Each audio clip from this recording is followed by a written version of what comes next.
I say, I'm so straight, I make a ruler jealous. I'm so straight, I'm the quickest line between A and Z. And I say, the reason you're not laughing is because you think I'm talking about what you're thinking about. And I'm not. You're offended. And I'm getting paid for this. This is about control. Everybody knows. Everyone complies. We're the kinds of pros. I don't need a plane. I just hit the road. I do what I want. I can't sell my soul. Market about to crash. This is what you chose. Ruining the country. I think that's the goal. You gonna take the mark. I take narrow roads. I'm a man of God. I can never fold. All right, welcome to the Protect Your Purpose podcast, where we talk whiskey, business, friends, family, and freedom. Today, I'm your host, Matt Marchese. Sorry, I interrupted myself. I'm your host, Matt Marchese, and this is my co-host, Zach. You know what I'm going to say, Grady. I handed you that one, yeah, dude. that was on a platter. One. Thank you. As Yeah. soon as I saw you pull up today, I was like, mustache, There he it is. There Anyway, it is. welcome to the show, buddy. What's up? My wife and my best friend and lifelong companion, Lindy, welcome to the show, honey. Thank you. You're babe. my best Of course, friend. and today we've got a special. What'd you say? Just- I was just singing You're My singing Best some Tim Friend. McGraw. Oh, well, sing before I introduce our guest. Go ahead and give us a little bar. You're my best friend. Oh You my God. have a What is future. Whoa, Yes. you're If my this- best friend. If this whole podcast and social media things fails, we know what you have a future in. Not that, dude. Find something else. Anyway, today we've got a guest. So this would be a Friends episode. Jarell Roach, welcome to the show, dude. Yo, what up, man? Thanks So, for having me, bro. Yeah, of course. We've got we are honored today to have not only a pastor, but a comedian in the studio. Yeah. So we're all feeling the presence of God and humor. This on. conversation could go anywhere. Literally I anywhere. hope it does. Yeah, Everywhere. Absolutely. Also, a young community leader. You're a part of many youth programs, correct? Yeah. And in addition to that, I would fancy you, after reading your bio and understanding more about you, you're a businessman. Yeah. Yeah, Yeah, which man. is something we talk about often on this show, as I'm sure you know. Also, how many years in the Air Guard? Got 20. There got you go. 20. After November, I got a 2-year countdown. And another veteran in the studio. So today Hey. that marks 5. Let's go. Have with we it. had 5 in the studio at one time? I think this Jay. is a first. Oh, This is- Jay was a... I wasn't on that She show. wasn't on it. wasn't on it. Yeah, let's say not. Let's just say this. Yeah, Okay, this is it. Yeah. Boom. Winners. Yeah, so today we've got 5 of 5 veterans in the studio, all of which are in the process of getting out or out. So congratulations to all of us Come on, yeah. on that. Judgment free, too. Air Force, you're cool with us. Well, we roll with Navy, so you I knew that was Come coming. on. I knew that was coming. you're in good hands. Come on. Anyway, dude, we're super excited to have you. As a matter of fact, before we get started, you tell us your bio, tell us what you do, tell us about yourself. Yeah, man. Let me know when I need to stop. But, dude, I'm a Lincoln native via Mississippi. You know, parents come from small town Oh, nice. Mississippi, Clarksdale, Mississippi. Yeah. Man, I think one of the reps of that place is that Blues Museum is down there. So you got like a Morgan Freeman that created that place, supports that place. You might see him Sure. annually down there kicking off the Blues Festival. But also that was the poorest city per capita in the United States. at Amen. once. I've been wow. there. Wow. Yo, Yeah. it's no joke. And my parents were straight up black young hippies, man. Oh, cool. Drugs, work, travel, and landed here for work. Ended up having us here. And now I'm a Bellevue brother, married, 4 kids, and Yeah, okay. love it. 21, 13, 12, and 8. We're a blended family, special needs family, military family, entrepreneurship, pastoral family, all that. For-profit, nonprofit, which just basically means we don't have a good budget. That's all. Yeah. You're broke all the time and always trying to figure it out on That's defense. what that means. Yeah. No, we do pretty good. We're a low maintenance kind of family, man. With just super high expectations. You know, I encourage my kids to dream big. Damn As right. we're praying for them, I say, you know, I hope you dream of doing impossible things tonight. Yeah. And I think God speaks to us when we sleep, bro, because He never does. And love the military, love my work as a missionary with Youth for Christ. That's what I've been doing for almost the last 10 years. And then we serve 11 to 19-year-old students, scholars. And then outside of that, the work that doesn't like suffice, or like the reach that doesn't suffice within Youth for Christ, like the prison ministry, trips to Cuba, overseas work. Jeez. I just do that all on my own. And so that's where we see like that entrepreneur arm come from. That's that Hope Hood brand. And I'm learning how to build that, bro. I'm so junior, amateur, but I got some people that see the best in me and they're like, you're gonna do something with it. Because otherwise I would just just go about my business. I wouldn't call it anything. You know what I'm saying? It's purpose everything. That's how you landed on this show. You know, we've been following you. I've known who you are for years. But my wife, as we're talking about who's going to be on the show, my wife's immediate response was, I have a friend, Jarell. He needs to come on the show. And it was like, why? She's like, doesn't matter why. I have no idea why.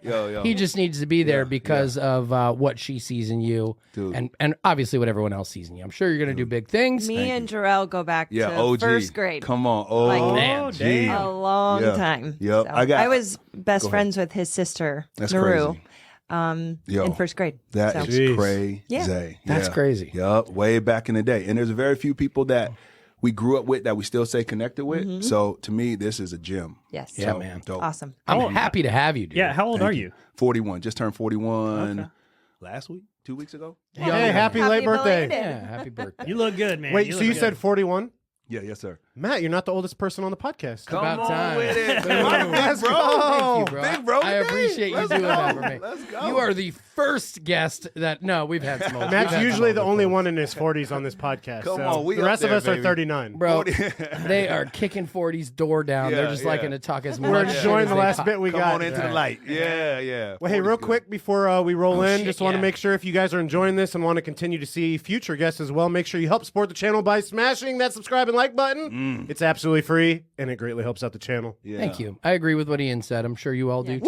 So I'm not going to spend any time saying, hey, if you care about us, if you care about being the freest podcast in all the nation, please share the show and like it and subscribe and all that. All right, I get it. You didn't need to say that. You don't need to say that. I don't need to say that. So I'm not going to say I'm not going to say I'm not it gonna either. say any of that. You know what to do. Freest podcast, baby. Let's Listen, go. I'm interested to hear more about First grade, Lindy. Yeah, I'm interested to hear Gangsta. from your Was she crazy perspective. in first grade too?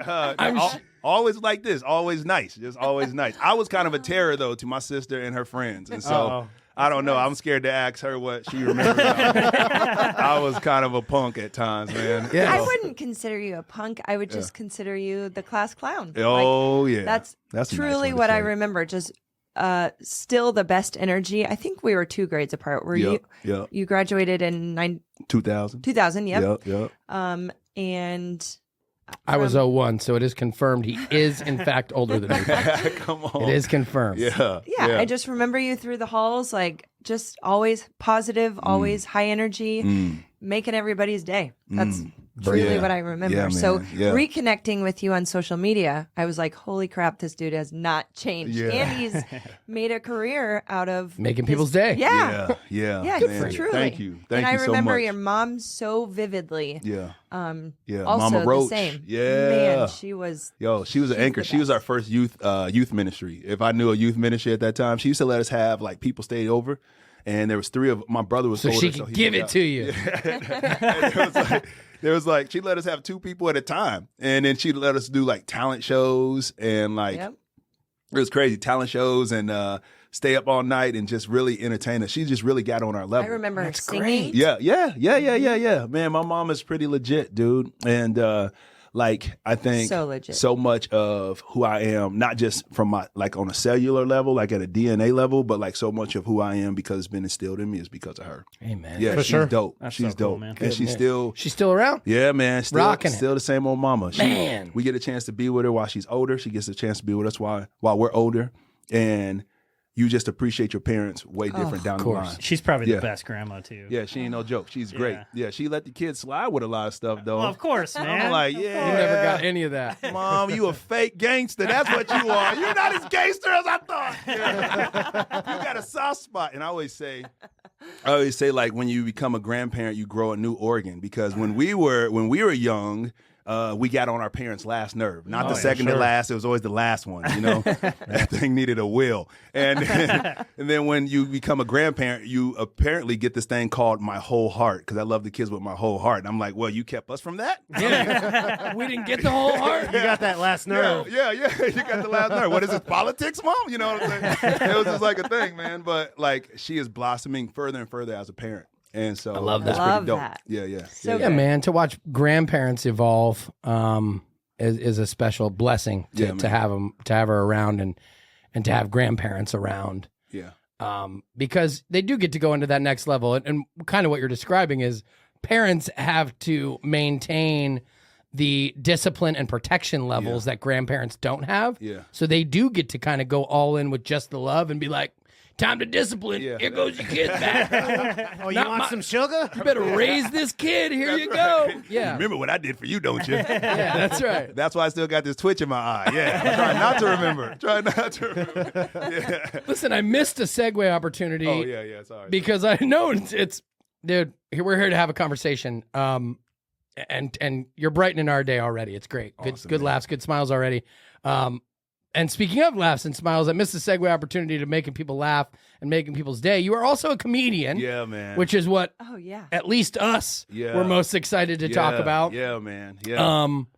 Yeah. Tell us about that road. How did Yeah, you get into that? I dude. mean, obviously you started when you were young. Yeah, man. I think it was like, no kidding. I really think it's the joy of the Lord. And I think amen.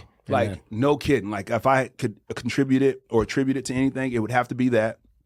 Then secondly, it would have to be my goofy daddy. Like my daddy is the funniest person I know. We don't have the tightest upbringing, but when you get in a room with that guy, it is hard not to go, this guy is kind of genius. You know, like he's so freaking hilarious. And then like, you know, it's just like, I think, you know, comedians have a dope way of looking at life. They have a perspective and a point of view that is For a sure. gift, right? They can have the ability to bring all sorts of things to life that might get somebody socked in the teeth, you know, naturally. Yeah. So, Right. That's true. so- It actually has recently. yeah. Oh man. Who? What happened? I'm talking about Oh, Will Smith. Oh getting yeah, smacked. I know. Yeah. Keep your wife. Oh no, and that was a whole thing. That was a thing course. in the making. That was just unfortunate. But you know, I would say one of the biggest things with comedy is like I've learned to like totally embrace myself. Sure. Like in that funny guy in me that would get shut down a lot. I had to learn how to embrace that dude. His name is Buddy. Like that's my nickname, and that's who my siblings loved. You know, that's the one that annoyed them. That's the one they would beat up and then be like, "Don't you say nothing or I'll tell mom." You know, that was that. And then like my brother and my sister, they coined me with the name Budrail, Jarell Budrail. Oh, my nice. favorite name in the whole world.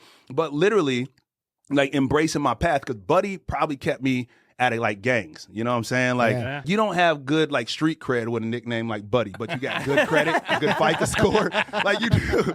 And like straight up, you don't jump people in like you do community service with a nickname like that. And like when you learn how to embrace that person, I've always been a servant leader. That's the way I flow. And like, you know, like what are your like you got a problem on the street, like what are your gang colors gonna be? You know, Right. like red is blood, blue for Crips, but if your nickname is Buddy, your gang colors are probably going to be like pink Green, and glitter. yeah, pink and purple. Yeah, that's like an arts and fair like event. That's what that's called, man. You might be in an elf perfect. costume or Yeah, something. that's it. That's it. And that's all the stuff I do right now. You know what I'm saying? Like improv, comedy, sketches, skits for kids. Like I love that stuff. Yeah. And like comedy keeps you on the edge of life because you say things, I'm telling you from the stage. Like I watch comedians and you can tell when they're making up stuff and you can tell when there's stuff that's written. Sure. You can tell when they're throwing an audible and they're pulling something from their joke and they're going for it. And typically you'll see them laugh at it. And that is something they're creating typically right then and there. Really? They'll laugh at it. Yeah.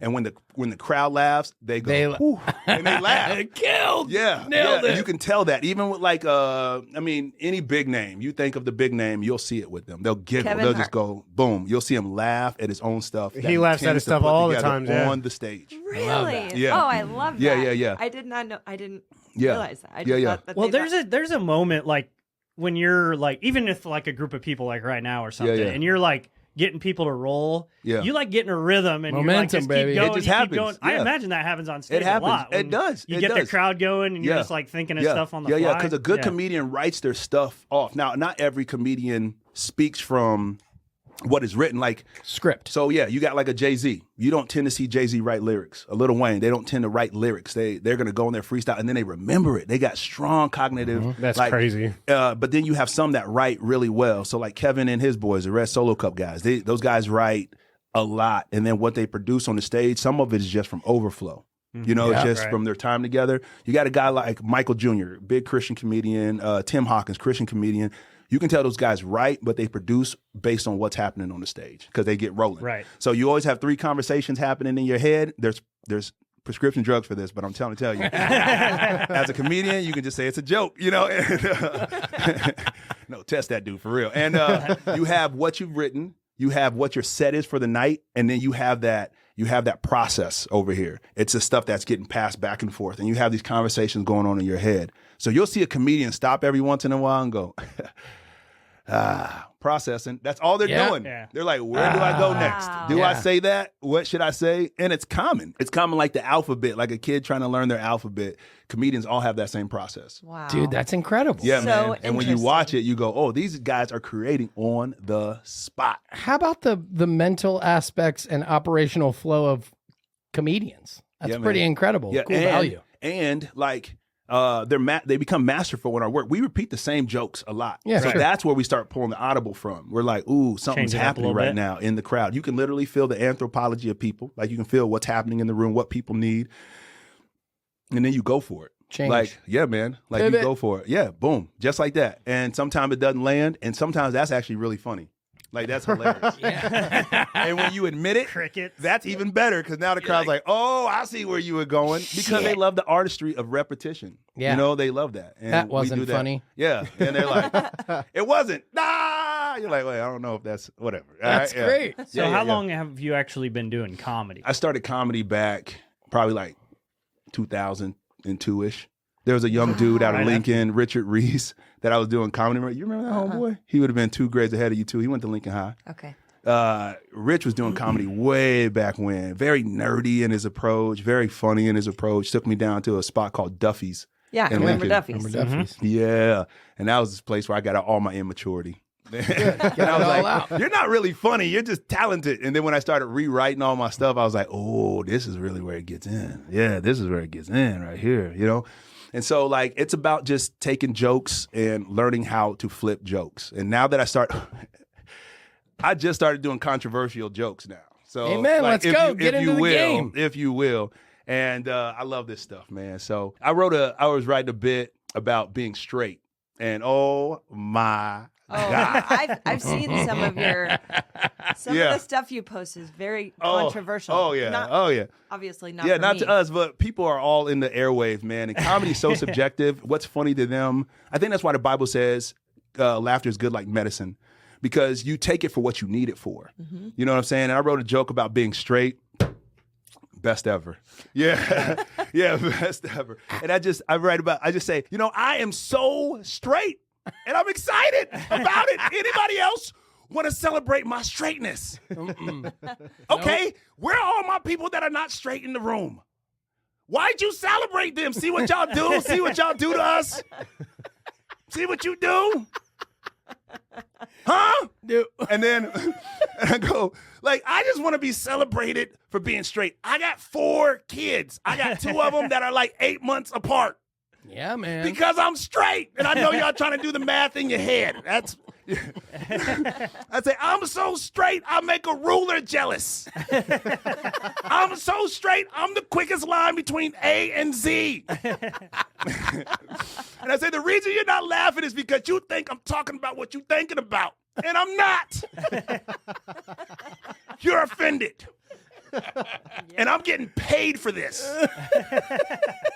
Dude, the people in I'm so straight, I like to tell my kids, go put on YouTube and go down the hallway, because me and your mama might practice making another baby.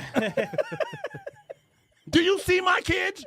Do you see how beautiful they are? That's because I'm straight. I produced them. Didn't ask for your permission. Didn't ask for... Oh, man, it's so fun. Oh, dude, Lindy and I were in Vegas Yeah. one time, and we were at a Chris Rock, Yeah. Joe Rogan. Yeah. Oh, yeah. Yeah. There was several other people. I don't remember who. But we watched Chris. No, it wasn't Dave Chris Rock. Chappelle. Dave Yeah. Chappelle. There you go. You remind me of Chris Rock. Oh, yeah. That's one of my favorite. And when you were talking earlier about people that go, and just think, Chris Yeah. Rock does that all the time. Like, Yeah. I could see him in Yep. my head Yep. He's when you genius. did it Yeah. to 'Cause- sit there and process, which is great. He's a real full-fledged producer, from movies to That guy's a G, screenwriting. dude. Yeah, he really does it all. And you could see his genius at work when he got slapped. And I'm not trying to make fun Oh, of him. yeah. I'm just trying to say this dude processed it. I bet you he thought about making a joke. I just got slapped the shit out of by Will Smith. Yeah. I bet you he thought about slapping the dude back. I bet you he thought about walking off the stage. But the best thing he can do is, I just Crack got a joke. slapped. Yeah. And it just, as awkward as it was, it just made everybody go, ooh. Well, it wasn't even really awkward until Will Smith said, Started keep my shouting. wife's... Yeah, because everyone kind of thought it was a bit because of the way that Yep. Chris Rock played it off, man, Yep. with class. Yep. And then he got his ground back to come back and say whatever he wanted to, and all those guys, they did a whole number. I love me some Will Smith too. Oh, dude, I'm He massive had a- Will He had Smith a fan. very bad moment. So I got two. We all more- do. I got So, two questions about the Yeah. just to get the comedy piece, and then we can move on Yeah, to yeah. something else. Come on. But so growing up, I watched a lot of stand-up comedy. Like Yeah. Comedy Central on Fridays nights used to have like Friday night stand-up or Yeah, something, or like yeah, yeah. new up-and-coming Oh yeah. comedians. Oh But- yeah. So when you grew up, was there Mm-hmm. any comedians you like? You talked about Chris Rock a little bit. Yeah, Is yeah. that kind of who you kind of idolize Yeah. in far as Chris Rock, John Leguizamo. Yes. Underestimated, talented. His HBO out this specials back in the day, yeah, man. Yeah. And he had one called Spick-a-Rama. I'm not trying to be disrespectful or anything. Yep. Classic. It was like Yeah. before Eddie Murphy was being himself on all these movies. John was acting as himself. Yep. And a whole range of family. Yeah. And it was just brilliant. He brought us into like Puerto Rico. Yeah. You know, uptown Yeah. Puerto Rico. And I'm like, dude, this is brilliant. You know, he had the kids, he had the elderly, he had himself, he had the mama, the aunt. I was like, who is this dude? And then he dropped Ice Age on us. And I'm like, this dude. Come on, man. You guys got to get to know John Leguizamo. But John Leguizamo, Okay. Chris Rock. You don't hear that one often. I like that. He's good actor. Great actor, great comedian, great producer because he produced a lot of his own shows. He was just a different kind of talent on a different level. And so those would be the guys that I would say, like, yeah, I love the most. I love the most. It's changed a little bit more because comedy is so much more broad now. it's crazy. But like, I easily can go to a Chris Rock feel. I just think he has a way of drawing people in that's different. Guy's incredible. Different. Such a talent. Yeah, he's unmovable. He is just Chris Rock no matter what. Such a talent. So- I forgot to finish. Yeah. We were at the Chappelle show, Yeah. and he was doing controversial jokes, and people paid Yeah. hundreds and thousands of dollars he's an for these anomaly. tickets. Yeah. People were leaving because of his controversial jokes. That's crazy. Comedians are the last ones that could. They're the only ones that can still tell the truth. Some churches, yeah. they could still talk truth, but even then, people will leave the congregation. Leave it. They'll Yeah. leave and be like, "That's too much for me." Yeah. But they're the only ones that could do it because of that delivery, like It you were is. describing It is. earlier in the Yeah. show. Like, It's so subjective. Yeah. And the battle is you get people, say, we know Chappelle's, his controversy, it lays on a certain side, right? But you can say controversy in anywhere, in any place, shape, or form. But it's so subjective that even the people that should be or could be offended stay. Like some of them that are getting out of the room, Yeah, some sure. of them are like, sit your little sensitive self down. This is good. Yeah, I love that. And I've had to live that space. Like, okay, you see a lot of comedians, black comedians especially, that can make black and white jokes. And they can be very poignant about white jokes. Yeah. But when white comedians make black jokes, like, I think that's some of the best stuff. And Dude, they do it's intense. Yes, it's because intense. You're like, but like I did a bunch of sets with Gary Owens, and Nice. he's been tons of movies. He rocks the stage here quite a bit. Has worked with Kevin Hart quite a bit. White dude, red haired dude. Like you see him, he's kind of unforgettable. But he does all black jokes. yeah, dude, white comedians that can pull off black jokes. Yeah, he talks and about black people so much. and and not have it feel like everyone in the Yeah, room yeah, is yeah. like, oh shit. Yeah. White comedians that can do that, I believe, are the best comedians. Yeah. Daniel It's probably Tosh one of the comes hardest to things. mind with some Daniel of those. Tosh. Yeah. Holy cow. That guy's great. Yeah. And I think you gotta, man, like for me, I'm in a place to receive it because I love spicy things. Like, Sure. and for me, like, man, I mean, you asked me earlier, do I make church jokes? So like no and yes, yes and no. It's all a matter of like where it needs to go, where it needs to lean into, because I love the kingdom. Nothing tops it for me. Sure. And so for me, it's like, can I just find that? Can I pull a sliver of comedy out of it? Some things I'm just like, that ain't even worth going into right now. Yeah. Yeah, because I'm like, that is just not good for our That kind our of leads human me to a experience. different question. Sure. Because you're a pastor, a man of God, obviously, and then you're on stage, right? Yup, yup. Would people who know you in that realm Yup. go watch your comedy and be like, whoa? Yeah, Because it's- Bob yeah. Saget comes to mind. Like, Yeah. we all grew up watching Full Oh, yeah. House. He's Oh, like this yeah. wholesome Oh, dad. yeah. And Oh, then you yeah. hear his comedy, you're like, whoa. Yeah. Oh, my God. Nothing changes. This guy right here that I'm in right now, I mean, like, Cool, I'm yeah. finding like my lane right now. Like, this guy is this guy typically. And so, like, what you hear come out now, it may be the same intense stuff in other places for some. And for some, they're like, that's nothing. Like, you know, and so we take this. And so it's always clean. I always do clean stuff. I always do, like, I don't know if it's pushing the envelope or not, but I've been around so many people, and not just be around them for shows, but you live out stuff with people from missions and spending time with people from prisons to addicts and drug rehabs to our military brothers and sisters to our those that are considered, immigrants into the United States. You're just around that. You just learn. Like you just learn where you need to push and where you need to go. And if people don't always get with you in that moment, you go, that's okay. Like they're processing it. Like that's cool. Like, so I don't know, man. That's just always been where I live, and I love sharing faith through comedy. But it's simple. It comes subtle like this. You guys know I'm a preacher, right? You do Don't judge me. Don't judge me. Okay, sir. Look at it. Yeah, sir. Yeah. You go to church? Okay, I can tell you don't. Okay, I'm just saying that. I can just say that. You know what I'm saying? People tell you tell people, you're a Christian and that you're a preacher, and they're like, oh my God, I can't believe. Oh my God, if I told you my background story, Jesus would probably strike me with lightning. I'm like, nah, he's way more personable. He'd probably punch you in the mouth. I'm just saying. What are you doing? Sit your little. No, I mean, like we just go there with that stuff. But I love letting people know, Jesus loves you. You know that, right? I just think people are crazy. That's it. I think he's the dopest leader that's ever lived. I just think we misunderstand him. That's it. And I love just injecting that into and I have so many more conversations with people on and off the stage, or not on, but off the stage. But comedians, though, off the stage, because a lot of them grew up in the faith. And you can hear it in their comedy. And then they'll start saying things. And you're like, ooh, yeah, they grew up in a faith, and they grew up in Christian faith or the Catholic faith. And now they're kind of being belligerent, but you're like, that's where they grew up. And so then they get somebody that comes up after them or before them that's pushing the envelope in some of their opinions. You get a like, I love being straight joke right before you get a lesbian that goes up. And they're like, I actually love that. I'll look right at a lesbian and be like, you and me got the same things in common. We love girls. Yeah. Do you feel what I'm saying? I'm there. And it's like, some people are like, oh my God, I can't believe you just did that. I'm like, well, you just thought it. I just said it. Yeah. And I'm not trying to offend anybody, because when you live in that, I'm not easy to offend. Yeah. Like when you live in that lane, it's not about just saying I don't care and being belligerent and pushing people over, because Lord knows that's not the leadership Christ brought. What I think Christ really brought is a kind of vulnerability for us to live in. Sure. The Christ, like literally his makeup of people were Jewish terrorists, zealots. It was tax collector that people despised. It was like, some generational businessmen.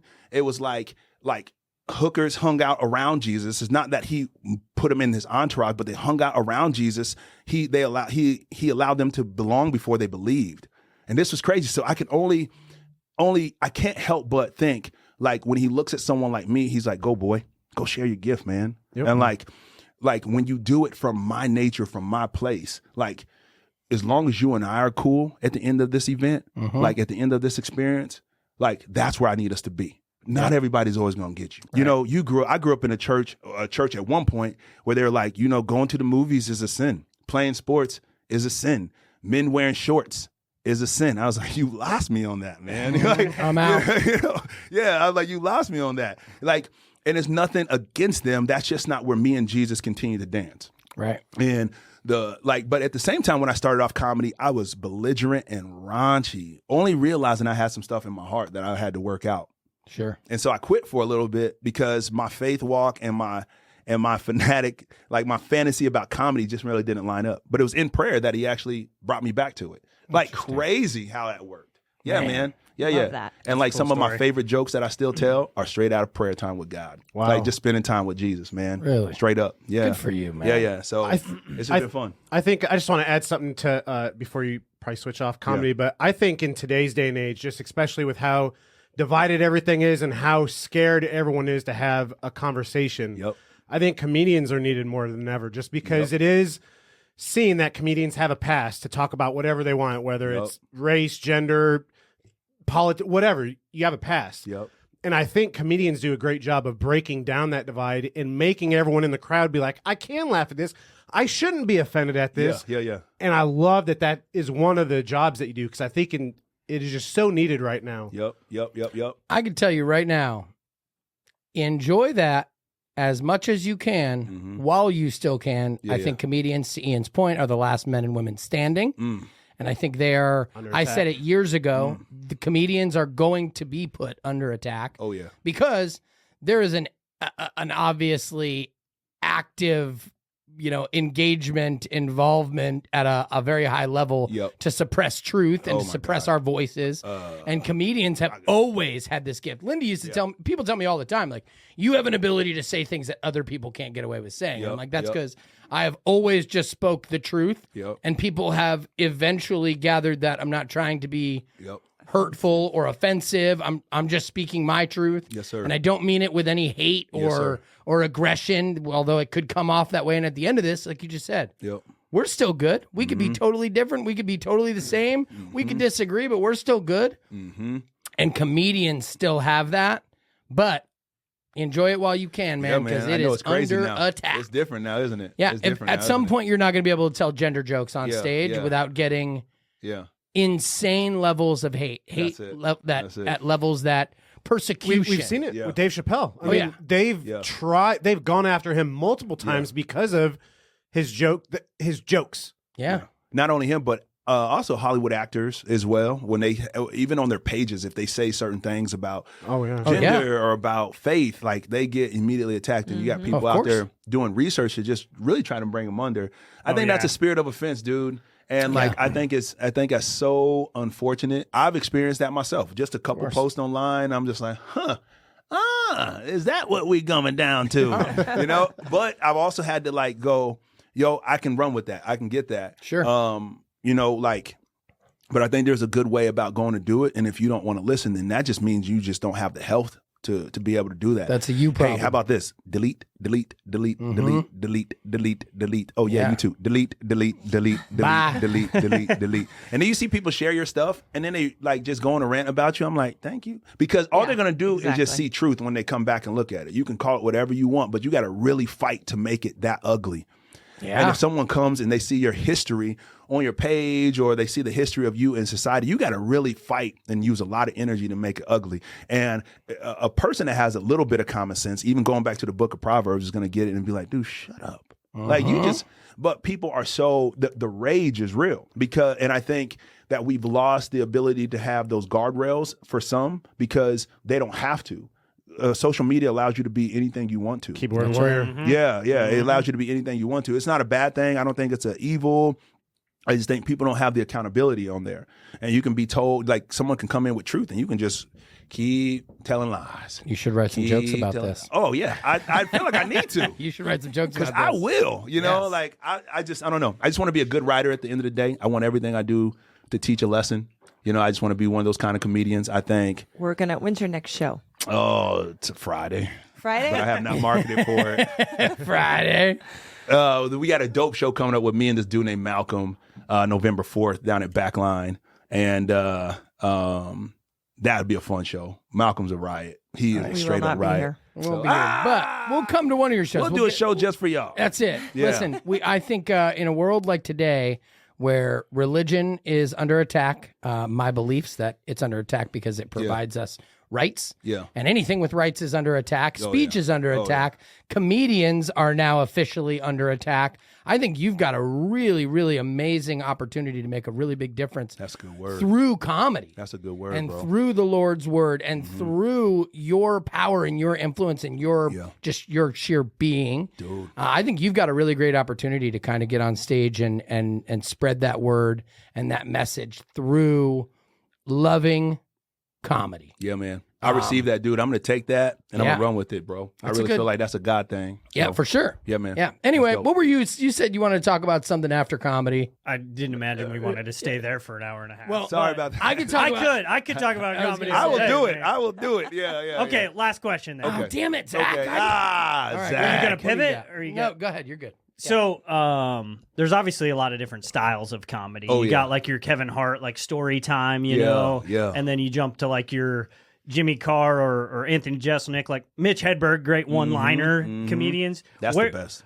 Where do you think you fall in? A little of both, probably. I imagine. Yep, a little combination of both. The show is changing a little bit to where, so we have jokes and jams. That's live music, comedy. That's usually more stand-up with a little bit of the mixer in there. And then we have our People's Comedy Show, which I'm really loving because it gets people out of their seats. So you got the shy guy and I usually try to bring the biggest, shyest looking dude on the stage. They just love that. steal the show every single time. You know, I'm not doing it. I'm not okay. Part of me is like, ooh, I just don't want this person to swing on me. We're gonna deliver this soft, right? We're good, right? And so yeah, a good combination of both. Because I'm seeing the need to, and I'm starting to invite people into like workshop now. I'm trying to teach people how to write and write as themselves, and then give them the stage for it. So like over time, though, I would say it's a little bit of mixture. I talk a lot about my personal experience. Sure. I really am leaning into masculinity right now. We need it, and I think we need to continue to deliver it in a way that's like that's helpful and hopeful. And that's where this "I am straight" joke came from. This came out of prayer. Careful, you're gonna get censored. That's okay. That's okay. Yeah. That's okay. We're going to get you canceled. Yeah, That's right. I always say, well, you didn't subscribe to me. I'm not a prescription. I'm not a subscription. You can't cancel me. You got to talk to my mama first, fool. Yeah, Sorry. like, do you know who she is? No, but like, yeah, and you get that notion that can all happen. And so part of me is like, you know, people are always like, Jarell, you need to get your insurance. You need to get that. I'm like, yeah, I do. You know, and so because people will come along and they'll blackball you. Styles, though, I think like styles make fights. I think styles makes a great comedy show. You know what I'm saying? So I usually try to keep a good mixture. That's awesome. I can tell you're definitely just a naturally funny guy, but it is really cool seeing you flip that switch and become buddy. Thank you, man. It is Thank you, is man. so I cool appreciate seeing that, it. man. I like Yeah. that. Thank you, man. Yeah, thank you. Appreciate you. Improv. Yeah. You said improv is your jam, like your favorite part, or not really? Improv Maybe I is made one of that my up. favorite parts in the People's Comedy Show because we got to really, that gives us an open canvas to kind of do what we want. But then some of the material. So here's a case in point. Like when we do the People's Comedy Show, we only have like 3 to 5 minute sets. They're really short, you know, and sometimes that's hard for a comedian to get warmed up to them. So you got to jump right in there. So I give a good introduction and I'm like, hey, don't come up trying to reset. Just go for it, you know? And the improv really gives us a chance to say what we want to say, work on new material. And we might have a game around it. So it might be like, remember when. And all we shout out, hey, remember when what? And the crowd just shouts out stuff. And we make jokes to it. And, or we act to it or something like that. And so it's like whose line is it anyway? Love that kind show, of thing. man. We don't Old get all school. the time they do to build some of that stuff out, but it's fun and the crowd gets it. And sometimes we invite people up. And like from the People's Comedy Show, we'll invite people up. That's Mac great. Daddy, Mac Mama line, like the best pickup line. Amazing. So like we might have you and your queen come up, you're on the team, or you know, ladies over here, guys over here, and we just have you spit your best pickup line. And as comedians, our goal is just to improv the fun in between. Yeah, You know what I'm sure. saying? Awesome. And you Talk can go shit to everybody. Yeah, you can go as corny as you want. You can make it deep. You can make whatever you want to make it. The older couples always win. They never say anything great. But people just love them. I'm like, you're like 100, and your best pickup line was, "You riding home with me tonight, baby?" No, they're riding home in the van. They're riding home in the van from the elderly home. You guys are both getting picked up from that van. And people are just like, "Oh, that's the best." And I'm like, that's kind of weird. But like yeah, like those are some of the best things that we put together. We'll just put together games on the fly. And improv through it. Gosh, I love The that. bomb. I want to come see you. They're so pretty. bad. They're pretty good. I want to come to one of those shows. Yeah. That's what I want to be a part of. We got one November 4th. We got one Fridays is like my workshop stuff. So a lot of newer comedians in there and they're working their craft. But the next People Comedy Show, I'll let you know. We should do one on a podcast. Let's go. That would We be should fun. invite some That would people be in here. so We'll do a fun. People's Comedy Show. You guys can run the games with us. You guys Well, will be won't part of be the in games. here because this is officially Yeah. you are our last guest in this studio. Now, come on. this was always a temporary studio, although Yeah. we have This is fallen in dope. love with it. Yeah. And a lot of our audience has fallen in love with it. Like I've got friends and audience members who are like, "Hey, I noticed you didn't do what you were supposed to do in your studio," or we get shit. Yeah, we talked to never us, moved or- past phase 3. I think we're on phase 2. 'Cause phase. 3 was the table. Yeah. We haven't talked about phases. Maybe And we've got another we've got things. These were supposed to be a humidor and a whiskey closet, which I now have the doors that are glass. And I don't know, it'll go to use somehow. But This we are is moving our fine. studio. It's gonna be Come great. on. you're gonna love the new studio. It's a little bit bigger. It'll be more space to have more activities and more guests. We could Like do an a improv, live yeah, comedy yeah. show. Yeah. I would love it, man. Yeah. Yeah, we'll add y'all to it. We'll have you back out for that. That'd be sure. fun. That'd be fun. All right, so a pivot here. Let's do it. Onto you do an E3. You do speaking engagements. Yep. And you've got something that you teach. Tell me about that. What is that? Man, What is that's the really E3 good. deal? So E3 is elevate, empower, entertain. You know, one point love somebody that. told me, Jarell, you need to either be the motivator or the comedian. And I was like, well, I don't feel that way. Nope. Sorry. Don't box me in. You'll never really grow if you don't do those. But I'm like, that looks like multiple streams of income for me. Like that's the way I see it. And I don't got to go get 3 more jobs, you know. But like, no shame to somebody that got 3 jobs. But empowerment, elevate, entertain. And so for me, it's about, am I elevating a cause? Am I empowering people to truth? So Jarell, come speak to our youth about, our leadership youth about this. That's empowering. Jarell, can you come in and speak to our church about this? Yeah, that's elevation. And then entertainment really falls under the line of emceeing and comedy. And so my brand name, like my website, J Roach Presentations, is really like the basics. I don't work this stuff that good. I hired somebody out to do that and help me with that. Dude, I've lost in the marketing realm right now. But like, That's all right. The Hope Hood brand is really what birthed out of all that. So Hope Hood is about, it comes from the commandment, love your neighbor, or love God with all your heart, soul, and strength, and love your neighbor as yourself.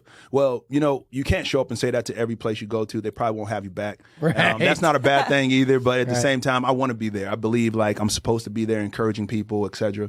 And so Hope Hood is about like your neighborhood. So you'll hear me say things like, what up, neighbor, all the time. Hope Hood, we make hood good, and hope is about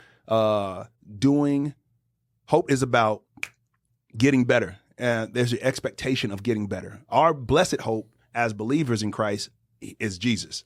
But not everybody gets that. Sure. So hope is about getting better, and you get better by doing less of what you regret and more of what brings you success. Amen. Woo. And you I got success goosebumps. is becoming who you say you're going to be every day. You can have success in every single thing you do, every single part of the day. And to be very clear to our audience and to everyone else who is a higher achiever or is drawn towards achievement and growth and kind of latching onto that hope, like it's not gonna be perfect. I get asked all the time, how do you do what you do? Like how do you and Lindy do? How are you guys doing what you do? And my answer is I suck at a lot of things. Like I'm failing in, I don't know, 20 times more than I'm succeeding at. I'm just doing a lot and I'm not giving up. And I'm okay with failure in some aspects. I had someone the other day, we talked about it off stage or backstage when a friend of mine said, hey man, we're doing great. I was telling him, hey, I'm proud of you. I'm watching you grow. I love what you're doing. Keep going. I'm not paying attention to their failures. And his response to me was, I had to shut down the podcast for a little while. We're just not, we didn't have time, had a major influx in business, so I had to dial that back. And my response is, yeah, whatever. That's what happens. Like, I didn't notice that. I just noticed the good stuff. And that's what other people are noticing. But the reality is, I'm not noticing where your failures are. Sure, man. And nobody gives a shit about that. And the people that do care about your failures, those are the haters, man. Yeah, man. And I think we don't want them around. Yeah, failures are really built into the equation because we're not perfect, right? It's just a part of it. So the motto I just gave like the pitch, but the motto is lessons and blessings. And so can you learn from your regrets? Or can you learn from, so here's the reason I say lessons and blessings, because I ran into these people that, man, they're amazing folks, but they say things like, I don't have no regrets. I was like, ooh, shoot, ouch. And like, I don't live, you don't live with regrets now, but like, don't teach that in front of people because you're teaching people how to not be compassionate no more. You're giving people like a spirit of apathy. Like, have regrets, just learn from them. Right. And like, truth be told, I can do a small poll in the room and go, who's ever been through something great, successful, etc.? You want to run that play again? Me. Who's ever been through a hard time, a valley, a tough moment? Me. What did you learn where did you learn the most at? Right. Probably that tough time. Right. Ooh, yeah. Because that's the blessing of it. You learn through some of the toughest stuff that you've ever been through. Like, here's a case in point. Faced serious abandonment with my dad.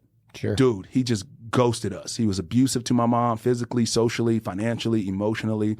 There was no Christ leading in my dad. So he was just left to his own ways. Whatever the case is, he got stuck somewhere. And I didn't look at it that way. I was just mean as heck about my dad. So as a speaker, I'd get up and I would speak in front of thousands of people telling my dad's story without ever reconnecting with my dad. I had a history with him. I had the confrontations with my dad. Dad, why aren't you present? We want you to be involved, etc. And the best you can give me is don't raise my voice. I'm not really. This just might be different from a son that you've never heard this from because you ain't been around, bro. Like I lived with you for 13 years and I still don't know anything about you like that I should know. But the healing process came in that the lessons came this way. One day, God convicted my soul, and I think he was doing it a lot. I was pushing back against it. And then he just whispered to me one day, 100% of your dad is in you. You're only here because he's here. Bro. And if you hate your dad, you're going to have a problem with loving yourself.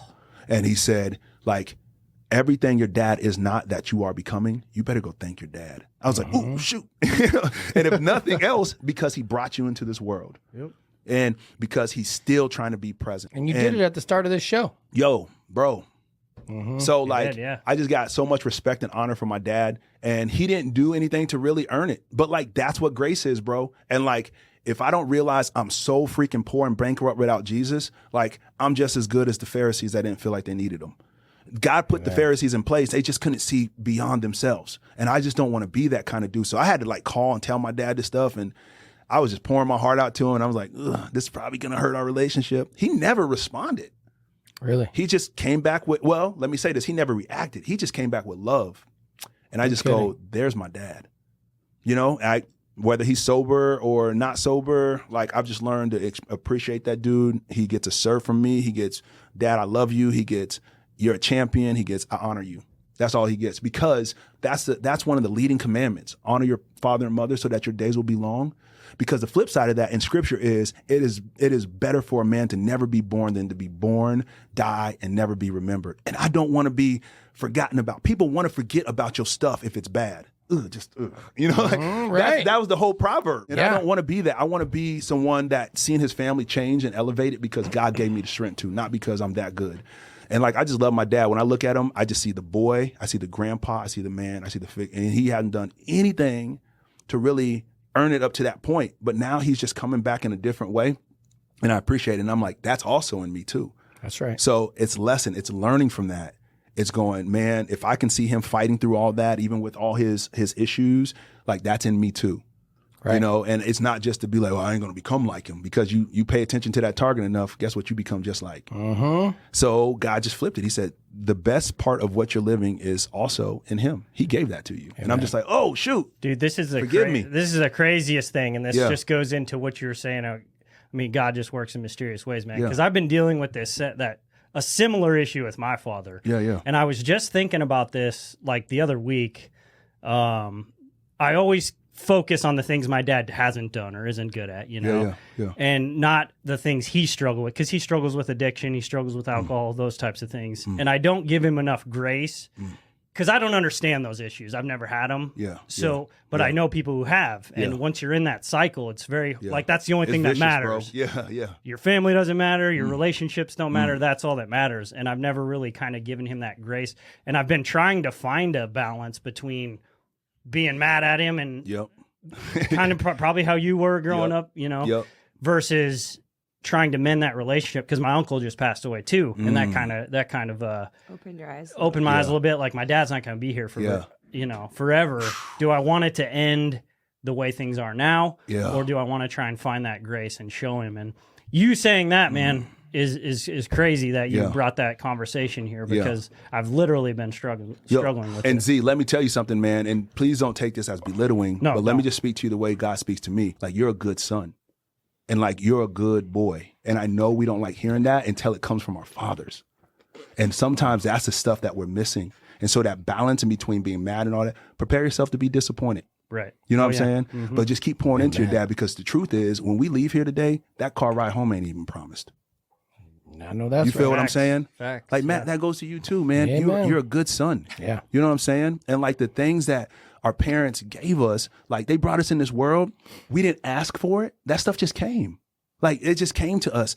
And like, that's what Christ could look his disciples in the face for. I mean, he's the greatest leader of all times. He can look him in the face and say, look, this world is going to bring you so much trouble, but do not be overwhelmed. because I've overcome it. Yeah. You know, and then these young teenagers, some of these cats were teenagers, just boys, went and they followed him to death. And one of his greatest replies were, man, he was praying to his father, and he said, the ones that you've sent me, the 12 and the 40-ish and then the 72-ish, like the ones that you've sent me, especially the 12, like they get it. They get what we're trying to communicate with them. Yeah. And the same glory you put in me, like, would you put it on them? Like, he's the greatest leader of all time. And that same glory is on you guys. Good boys, man. Good men. Yeah. And like, when I've learned, like, I am legitimately unafraid to die. Like, wild child to the fullest. I don't try to run into a bullet, but like I'm unafraid to die.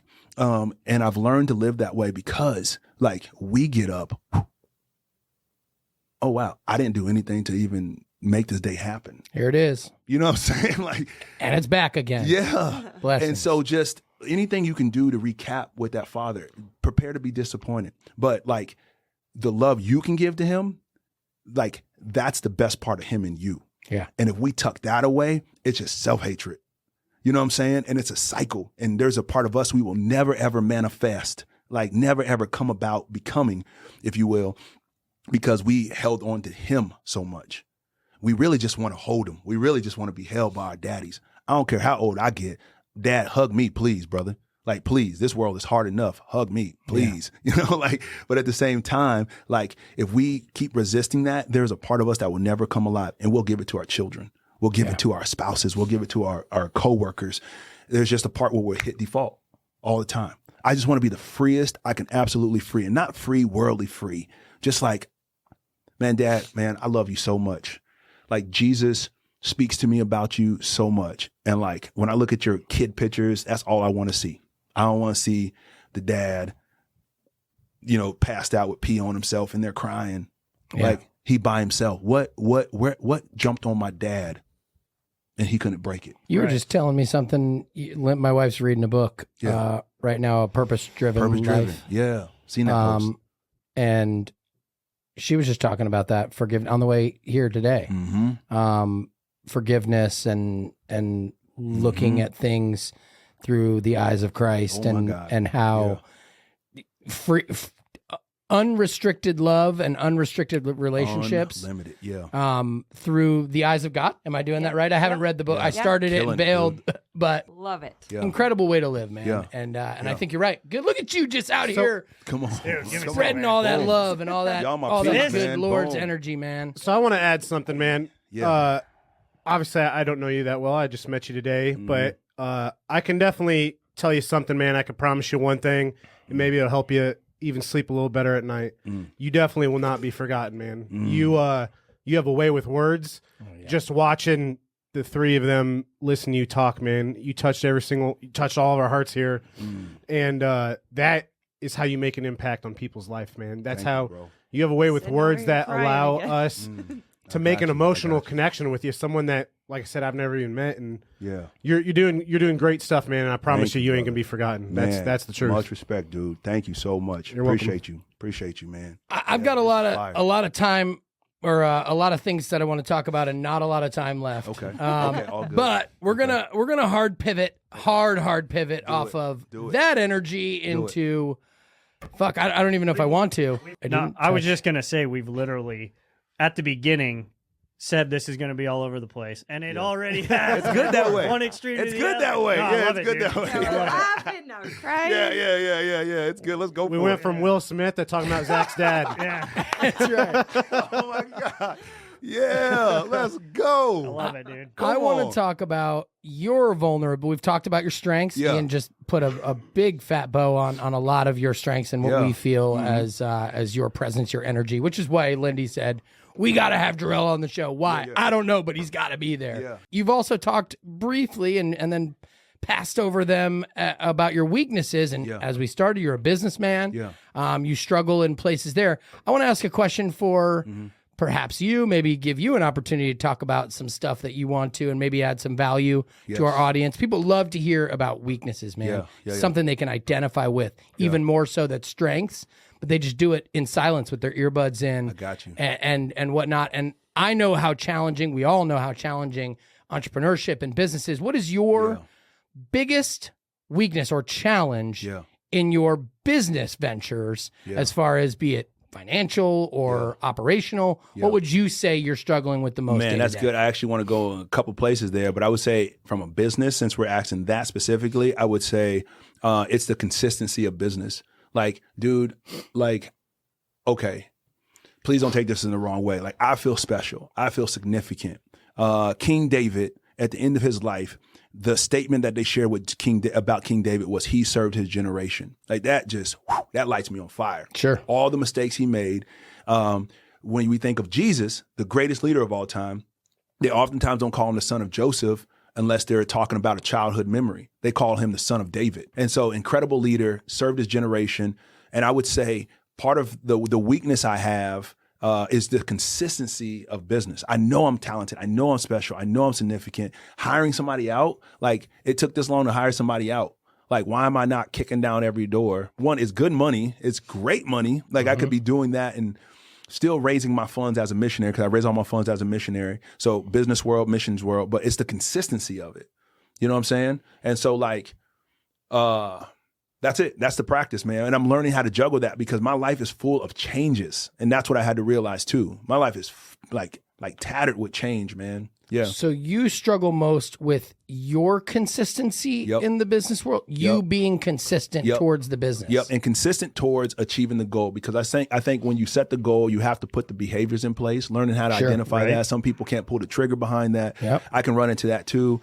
Well, whether it's fear or procrastination, for me, I think it's a lot to do with faith. Like, the faith to move into that next unseen thing. And so it's getting the right people behind me. Like, I'm just now starting to get to a place where I'm getting coaches and accountability at a higher level in my life. Smart. Because I'm like, dude, if you hear me say this and I don't get it, like, if I don't do that, to me, that's just as good as a sin, bro. Right. And it's not condemnation. It's just like, that's the game changer between me giving my children a generational blessing. Sure. And like, I can't stand in the way of that. I'm on the second part of my life, my dude, you know, and if our expectancy is 40 more years from here, like, I'm on the downside and I need to be thinking a lot differently, get out the way, provide, make that impact for your family and then the ones that they reach as well. So it's it's the consistency. There's a rhythm to it. Like a fighter, there's a rhythm to it. Crawford, if you listen to Bomac speak, like, to Crawford when he's encouraging Crawford or any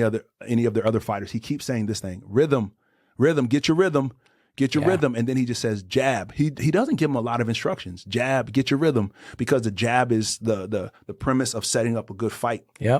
And then you'll see Terrence step back and he gets this little rhythm in his shoulders. And I think that's why he's unbeatable. He just beats to his own drum. And so no matter what you try to bring to this guy, his consistency, you know, and they're like, well, IQ, that's cool. Like, all boxers know what to do. Like, it's just, can you get it? And so his rhythm is what is unbreakable.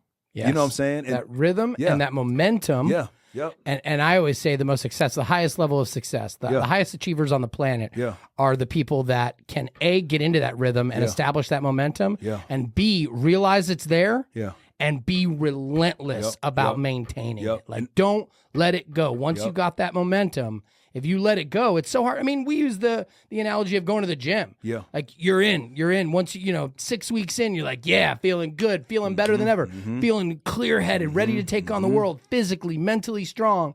And then, boom, you fall off for 2 days. No problem. 2 days, you break a good weekend, you had a party or a trip. Yep. You come back, it's hard to pick up. But you let that momentum go for 2 weeks. You let it go for 3 weeks. You let it go for 4 weeks. Now you're like, I can't go back. And it's a mind game. You have to stay close to that rhythm and that momentum. And change can be the greatest disruptor or the greatest platform in there. Of course. And that's what I face a lot, you know, the change.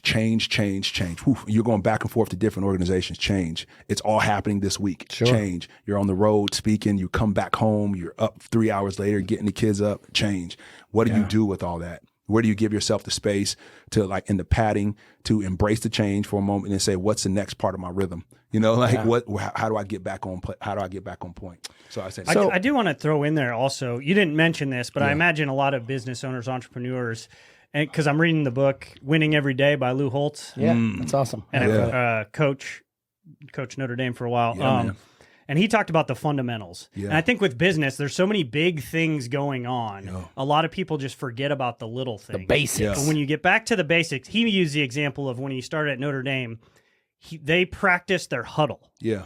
Come on. Like just the little things. And he said, we practiced our huddle relentlessly and got our huddle down, and it limited penalties and limited offsides, limited false starts. Haven't heard of that. That's cool. But just doing that alone, Yeah.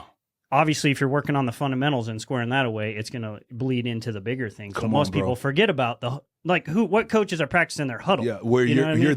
you're there consistently through the game and through practice constantly. That's Right. your hub. That's your apex. You come back to it, break from there. Come back to Exactly. it. So working on the little things in your business and making sure those are To Zach's point, have you done the 75 Hard program? Are you familiar with it? Not yet. So the 75 Hard program is Andy Frisella's program. We are actually all currently doing it right now. It's 75 days. It's sort of the boot camp to this Live Hard program. Day 12. Yeah. And we're 12 days in. I think they're a day or two behind. What are you, Day 11 11, and you're 10? Or Same day yeah. one. So the whole premise of the program is, and this guy, the guy who wrote it is a podcaster.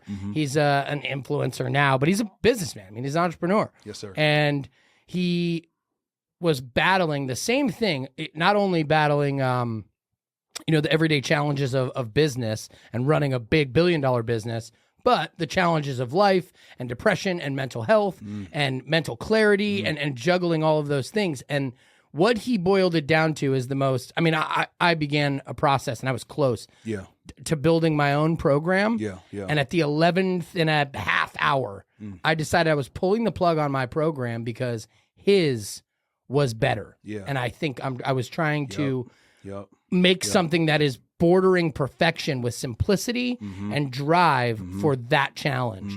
It's consistency. Yeah. And what it is, and I mean, it's the same as all programs. You kind of have your non-negotiables, your daily musts, your key metrics. And what it does is it breaks everything down to the simplest form. The first aspect, which is the 75 hard, what it does is it allows you to do, 5 things? So a gallon of water per day. Well, I'll start with the picture. Take a picture of a progress picture every single day of yourself. Which is The toughest part. which is surprisingly the little mundane detail that you can do in 5 seconds. Fundamental. Right. Yeah.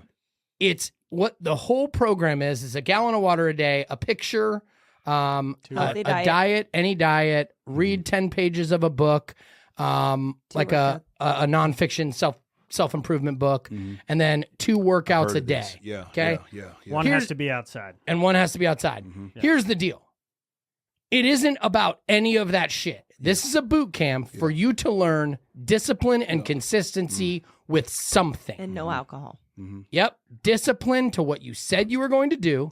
When you said you were going to do it, the challenges that face. No excuses. And no excuses. And no breaks. And it's going to be hard. That's why it's called 75 hard. It's not going to be easy. And it translates directly into business and any other aspect of life where you make a commitment to yourself. And it breaks it down to Zach's point. The lowest common denominator, the daily non-negotiables that you don't waver from.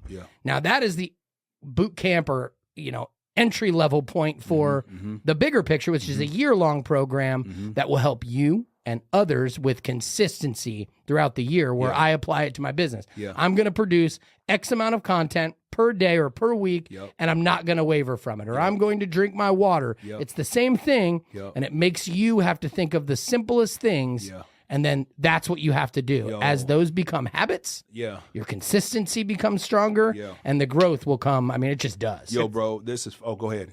I was going to say, it's like as simple, there's that I forget who it is, but who talks about making your bed in the morning. Oh, yeah. It's such a mundane task, but if you wake up, make your bed, you've already accomplished something for the day, and it just piles on after that. If you skip it, then you don't feel like you've really done anything. Dude, I heard a brother talking about a business principle out of that, and I was like, dang, do I make my bed every day? It's a little stuff. Okay, so let me jump on this. This is so powerful. So I've been wanting to do it for some time. I'd heard of that. But God just kept putting this stirring in my heart. 40 days, give me 40 days, 40 days. He spoke this vision. He spoke this, what do you want to call it? He gave me this idea and he just said, give me your day and I'll give you your dreams. So this is the day the Lord has made, rejoice and be glad in it. Son, you're here because I gave it to you. Give it to me and I'll give you your dreams.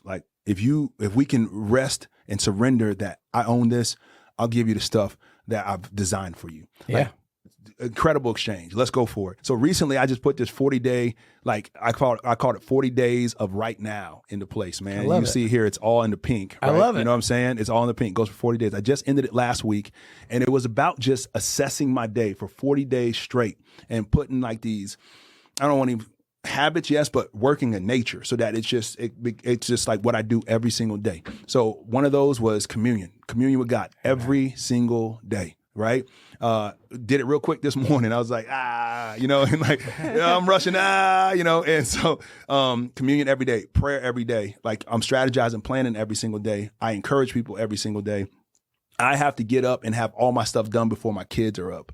Like I'm not the one that's going to prepare at night. I use my night for something different. I use my night to catch up because of my schedule changing, I had to start bringing work home a little bit. And I train. Physical fitness is a thing that I got to do. I read, listen, or meditate on scripture every single day. But then the encouragement part looks a little bit more colorful. How I can come along and encourage, inspire, That's dream the with leadership people. part. That's you right. bet. Give. And so this was only a filter to help me lead to the next set of days. And so I'm going to take a third of the 40 days, like 12 to 13 days, and I'm going to work those and see how those feel. But I'm going to give my assessment to somebody. And so this is what they get a chance to do. They get a chance to assess who Jarell is, how they really see him. Sure. Flaws and all. What makes, like, what's the wrong things about Jarell, and then what's the good things. But then they hold me account for these 12 to 13 days. And I just want to see what is legit in my nature. Sure. Because whatever is good going forward, I'm going to keep it for the rest of my life until the next change has to come. And like, that's where I just want to live because I'm the only one keeping me from that. Like, dude, I can show up and talk for 45 minutes doing the stuff I love. I've done over 5,000 presentations, been on radio, been on TV, open for people. And like, now I'm just to a point now, I'm just like, I want to build all that by myself. Yeah. So how do I get to that point? And then how can I start offering it over to in some kind of syndicated form or some kind of form where it might begin to monetize? But dude, I can walk in a room, share and do what I love and make so much good for freaking money. Almost cuss right there. Of course. Thank you, Lord. And so I'm like, I'm literally standing in the way of that. And and I know that gives you back a freedom, a time, and a space that is so necessary. I don't mind grinding and doing something. I was doing free stuff so long. A large part of what I do now is free too, but it just adds value different. Yeah. And I'm just making these shifts. 40 days, man. Jumped into that bad boy. Go. And I'm like, what do I do now? So I want to end the year strong. I want to end the year really setting myself up to go into the next year with unlimited favor. And I want to be able to allow God to trust me because he's giving me the day. Amen. And he's going to give me my dreams. But can you steward these dreams well, Jarell? Yeah. Can you live with that kind of pace and that kind of patience and that kind of like consistency? Yeah. Yeah. Because, man, I don't want to take from you. I don't want to condemn you. Dude, I want you to live your best life, dude. What you live, you leave. So if you're at the highest part of your life, you're leaving that for people. That's right. And that's what I want, man. So I'm just, man, I obsess over that stuff, bro. Well, like it's you're in good company because we also obsess over it. I'm going to ask a final question. All right. And this question, as Zach mentioned earlier, this question could take us down a whole nother tear, and it usually does. But we'll try and dial it in here. But as I was thinking about this, I also thought I would be remiss if I didn't allow you to talk any further about my wife's childhood, the queen that you remember, and then we'll hop in. That was a long time ago. Yeah. I would say this, man, like from then to social media to like now, because I haven't seen you in person. It was actually we were in uniform at some point, and I feel like it was. No kidding. Yeah. It was like we were crossing paths. I can't remember what it was. But you have legitimately been like that joyful light as a lady, like straight up. And like, I feel like, man, I just feel like that's a gift from God. Like I really do feel that Thank way. you. You know what I'm saying? Because there are people that can struggle with even kind of coming out of that box, or that box of associating with people and being with people. And I think sometimes that's because there's a deficit within their body a little bit, perhaps at times. Sometimes I think it's what they've experienced. And sometimes I just think it's that gentle introvert. But like from like when I just walk down memory lane and time with my sister and time with Jill, you know, like you remember, you know, that's my cousin. That's my cousin. Like you remember that? Like so like just that joy and like and you're still that. Like and so seeing like you as a queen, your husband, as a king, your children, like what y'all are producing, like that makes me feel proud about where we come from. Yeah. You know what I'm saying? Yes, absolutely. You know, it makes me feel proud about our hood. You know what I'm saying? Come on. Like, you know, and so For like anyone that thinks otherwise, we came from the hood. Yeah. Air Park hood. Come on, dude. Represent. And so like, proud of you. Yeah, that's right. AP. Like, gang signs and everything. You know what I'm saying? And so like proud of you for real. And I just mean that with all of my heart. Like that's a legacy that we get to have for people that came from our neighborhood. Yeah. You know what I'm saying? Amen. Wow. Boom. Yeah. And she's super proud of you too. Thank you so much. She wouldn't be able to say it right now Thank you because so she's much, on the sis. brink. Come on. That's all right. Thank Thank you, you. sis. She talks Appreciate about you often and how proud she is. Man, that's so cool. Thank you. Well, here we man. go. Let's So go. now, good What we job. got? I wanted to give that opportunity because I figured it would have been as powerful as it was, but Yeah. well done. Yeah. Proud Thank of you sir. guys. I'm proud of both of you. Thank you so much. And I often tell my wife how empowering and impactful she is on the world, but her doing it in such a soft manner, it oftentimes goes unrealized by herself primarily, but certainly not her friends in her community, man. She's the one, she's the glue that puts us all together. It's that light. I wouldn't have known Zach if it wasn't for her. I It's wouldn't have known that Ian if it light. wasn't for her. I wouldn't know you if it wasn't on. for her. My wife is the glue Keep talking that that, sticks bro. us all Keep together, talking man, that. and certainly brought to her by God. So Sometimes you Well see done. something Lindy does, and you're like, God, it just pisses me off how kind and nice she is. Yeah. How many people like her? how you do that? Will somebody please hate her? It was my mom. That's funny. My mom, I am my mom. Oh, my mom was the She was a sweetheart for sure. Yeah. Dude, come on with it.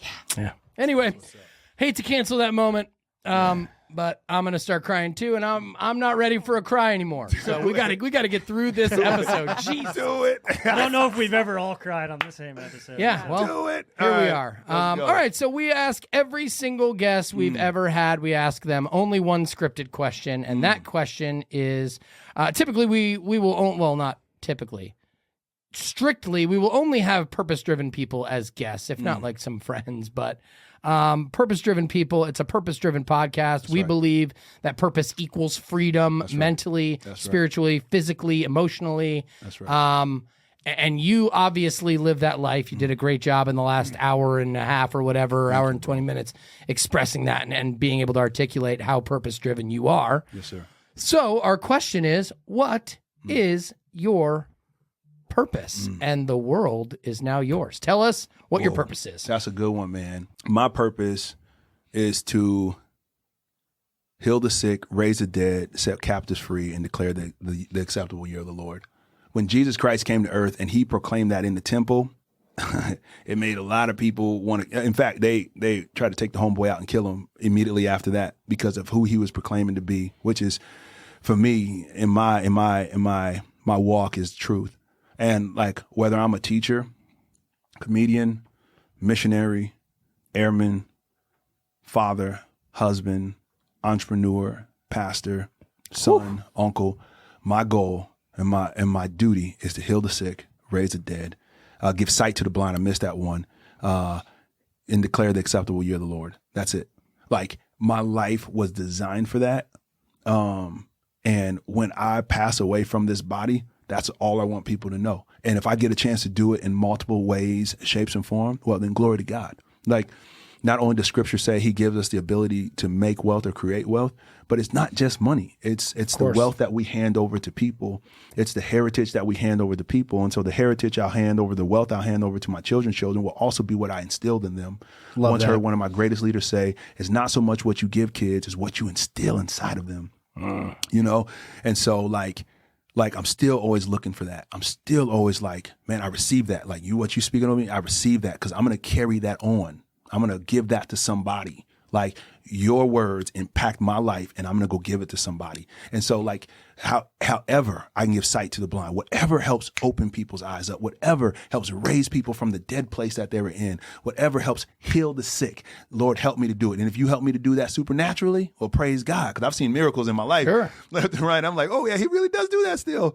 Oh my gosh, I'm sweating. That's scary. You know, like, but that's what I want to do. Live or die, bro. And I've lost the fear of dying. So now it's just all about living. And like I just want to do that every single day through my kids. They know it. Like, I want to open their eyes up. I want to, like, I can't do it. I just want to be part of that process. Well, let me renege.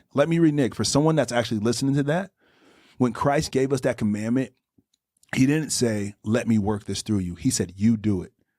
And I think we understand that it's him working in us, but he gives us an authority to do it. And when someone gives an authority behind them, that's called privilege. And it has nothing to do with color or gender. When you come into this kingdom, you get everything he has for you. And that's what the scripture says. He's giving you everything you need according to living this life, even the pain and the struggle, even the heartache and the setback. He's given that to you. Doesn't mean he meant for it to happen, but he's given it to you as a gift, and he's going to turn it around. And that's why oftentimes what we create it comes from the struggle that we live through. Absolutely. The things we create and we give back to people. It is my goal to open people's eyes up. Man, I live through all sorts of crap, and you see this guy, and I'm always deep. I'll go there in a minute. You really want to know how I'm doing, or you just asking because you're passing by? Yeah. You know, and I'm always How much time you got? I'm always deep, but that's why I go to the prisons, man. Because deep is in prisons, dude. And when those guys start hearing, oh man, you lived through molestation too? You lived through sexual abuse too? How did you get up from that? You lived through same-sex attraction too? Why? How did you come out of that? Because God had a different purpose for my life, dude. So when you hear a joke on stage and I talk about how straight I am, that comes from a place. Yeah. I love being a male. This is all God gave me. I can't do nothing else about what I got, you know? And I love being a father. The only thing he's ever named after himself is father. The only thing. Everything else is his children. If you want to know how important a lady is, like God is love, and he made a lady out of love. Like when he made her from Adam, like, dude, this is all we got. If I do not make it home today, I've absolutely unashamedly walked out my purpose. Can't no one take nothing from me. Amen. Can't no one take nothing from me. Man, you came on this show and showed out. Number one, I appreciate your energy. I appreciate the love that you've given us in the studio and our audience. I'm certain it's going to reciprocate and they're going to feel it. But you came on the show, and a lot of people, ordinary people, non-purpose driven people, non-believers, conformers to Christ are going to sit here and they're going to listen to this and they're going to say, this dude is crazy. You think you can heal the sick. You think you can change the world. We just saw a wall in a building we were in the other day that said that it was like a Steve Jobs quote. The people who feel like they or think they can change the world, are crazy enough to think they can change the world, are the ones who actually do. Yeah, preach. And man, you need to dial this in for people, that they understand that you have the ability to heal the sick, give sight to the blind. That's right. Help people see what they can't see. That's right. And pull out of whatever, mental health that causes physical health. Like we as individuals, we as God's children, we as just humans, my homies, my wife, my friends, my kids, we have healing power that was given to us. And I think you're doing an amazing, amazing job. Thank you, bro. At doing it, dude. I'm really proud of you. I'm proud to know you. Likewise, man. I appreciate you coming in. Yeah, even in this short little time, man, you've given me things that I can take and change relationships in my life, man. Yeah. So I told you. And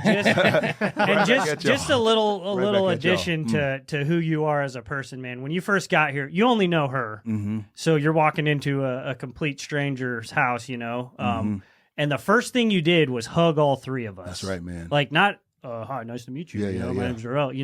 We not like a full embrace, but dap it up and give a hug, dude. And just that little thing alone, man, just kind of speaks to who you are as a person and how you want to be received by people. So, that's right, man. I loved everything about this episode, man. Wow. Me too.